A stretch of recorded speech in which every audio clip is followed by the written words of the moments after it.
iyi si izaba yakuweho, n'ibiyirimo byose bizaba byakuweho, ndetse n'ibyiza byayo bizaba byakuweho. Mbese mugenzi wanjye wowe uzaba uri he? Ubugingo bwanjye bweguriye Umukiza, ngiye kumukorera ntasubiye inyuma.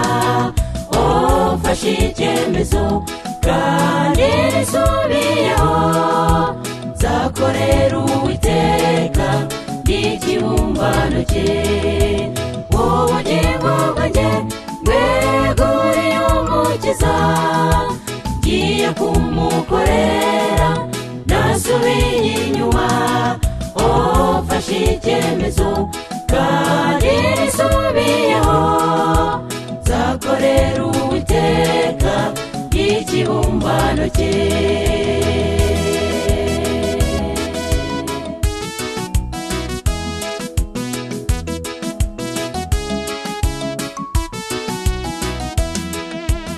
Ubuzima bw'umuntu bumeze nk'uburabyo, umuntu aratunga agatunganirwa, mw'isaha imwe gusa amaraso ahagaze, imigambi ye yose ikaba irarangiye. Ubugingo bwanjye bweguriye Umukiza, ngiye kumukorera ntasubiye inyuma. Mfashe icyemezo kandi nisubiyeho, nzakorera Uwiteka n'ikibumbano cye.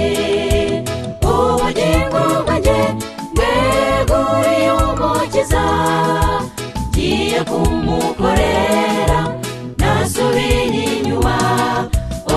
Mfashe icyemezo kandi nisubiyeho, nzakorera Uwiteka n'ikibumbano cye.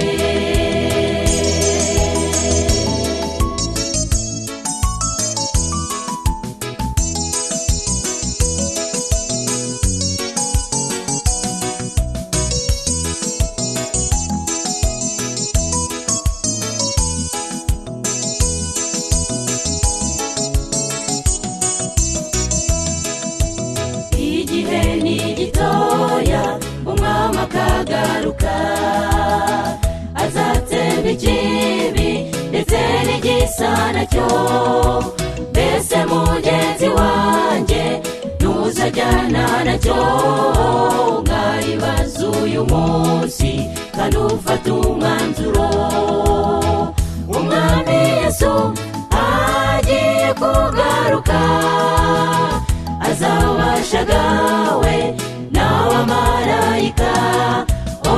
Nanjye nimubona tuzahita tujyana, azanjyana aho heza aho yanteguriye. Umwami Yesu agiye kugaruka, azabashagawe